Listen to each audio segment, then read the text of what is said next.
Hello, my name is Amaara. I'm very excited to be here today because when I learned about I'm going to do an assignment on international business, I was very excited because I'm a man. I like to explore new things, and I was so eager to learn new culture in the world. So I think the first thing that came to my mind on the assignment was to choose a country from Asia. So I decided to choose Singapore. Why? I just fell in love with the country, and I love the name. The name come to my mind the very first time when we talk about international business. That's what I chose Singapore. First, I will tell you Singapore. The first and foremost thing before I go to Singapore, I make sure I learn part of the language, how to greet people, because I know in every culture it's one of the most essential things in every culture. So when I get to Singapore, the first and foremost things I would do, I would try to greet them in English at the same time in one of the languages that they speak there. Um, because Singapore has promoted a national identity in the land of immigrant, they have like since 1965 anyway, since our independence 1965, they have like three main languages plus English, which make it four main languages. The first one they call Mandarin, and the second one they call Malay, and the third they call Tamil, and the English is the last one. So they speak English very well in their country, especially in the big business sectors. So when I go there, that's the first thing I would do: speak to them in English, and then secondly in part of their language, so we can be acquainted very well.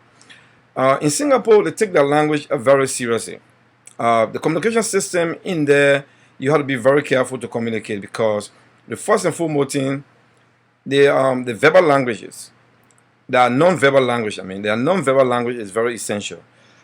In Singapore, when it comes to communication, the majority of Singaporeans rely on facial expressions, tone of voice, and posture gesture. They really rely on that. So, as a businessman, you have to be very careful to know what you are doing, especially when it comes to communications. And then when it comes to silent, because sometimes when you ask them questions, they're always silent before they answer you. Why? Because they're trying to think very thoughtfully before they can answer you. They don't want to make mistakes. And they feel that in their culture, hasty decision sometimes is like ignorant like you are insulting them. Because if you come up with wrong answers and then you don't even think about it, you just answer them, then you are not a good business person.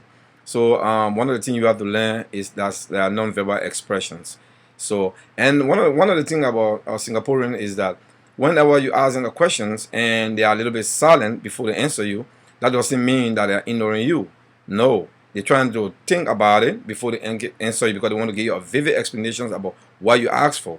So I really enjoy myself in the assignment. I learned a lot of new things. I've met a lot of new people, and I really get acquainted with people very well. And I learned their way of speaking, their non-verbal expressions, and when they are silence, it's kind of a little different from in America and where I'm from in Liberia. So I'm very excited to be part of the business sectors, and have a nice day, Diane. Thank you very much for letting me learn something new.